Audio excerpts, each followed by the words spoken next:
Hi ಎಲ್ರಿಗೂ ನಮಸ್ಕಾರ. ಇವತ್ತು ತುಂಬ ರುಚಿಯಾಗಿ ತರಕಾರಿ ಪಲಾವ್ ಮಾಡ್ಬೋದು. ಮಕ್ಕಳ ಲಂಚ್ ಬಾಕ್ಸಿಗೆಲ್ಲ ಚೆನ್ನಾಗಿರುತ್ತೆ ಅಂತ ತೋರಿಸ್ತಾ ಇದ್ದೀನಿ. ಒಂದು ಕುಕ್ಕರ್ಗೆ 1 ಸ್ಪೂನ್ ತುಪ್ಪ, ಸ್ವಲ್ಪ ಎಣ್ಣೆ ಬಿಸಿ ಮಾಡೋಕ್ಕಿಟ್ಟು ಪಲಾವ್ ಎಲೆ ಮತ್ತು ಹಸಿಮೆಣಸಿನ್ಕಾಯಿ ಈರುಳ್ಳಿನ ಹಾಕಿ ಬಾಡಿಸ್ಕೊಂಡಾದ್ಮೇಲೆ ಟೊಮೊಟೊನ ಹಾಕೋತಾ ಇದ್ದೀನಿ. ಟೊಮೊಟೊಗೆ ಸ್ವಲ್ಪ ಉಪ್ಪು ಹಾಕಿ ಅದು ಮೆತ್ತಗೆ ಆಗೋವರೆಗೆ ಬೇಯಿಸಾದ್ಮೇಲೆ ಮೆಂತ್ಯ ಸೊಪ್ಪನ್ನ ಹಾಕ್ಕೊಂಡಿದ್ದೀನಿ.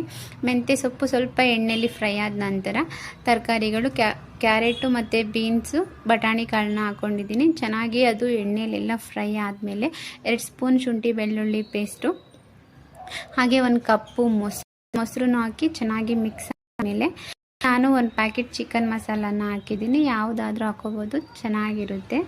ಆಮೇಲೆ ಪುದೀನ ಮತ್ತು ಕೊತ್ತಂಬರಿ, 1 ಗ್ಲಾಸ್ ಅಕ್ಕಿಗೆ 2 ಗ್ಲಾಸ್ ನೀರು ಥರ ಹಾಕಿ 2 ವಿಷಲ್ನ ಓಡಿಸ್ಕೊಂಡ್ರೆ ರುಚಿಗೆ ತಕ್ಕಷ್ಟು ಉಪ್ಪು, ಅರಿಶಿನ ಪುಡಿ ಹಾಕಿ ಮೇಲೆ ಸ್ವಲ್ಪ ಕಸ್ತೂರಿ ಮೇಥಿನ ಹಾಕಿದ್ದೀನಿ. ತುಂಬ ರುಚಿಯಾದ ಪಲಾವ್ ರೆಡಿ ಆಗುತ್ತೆ. Thank you.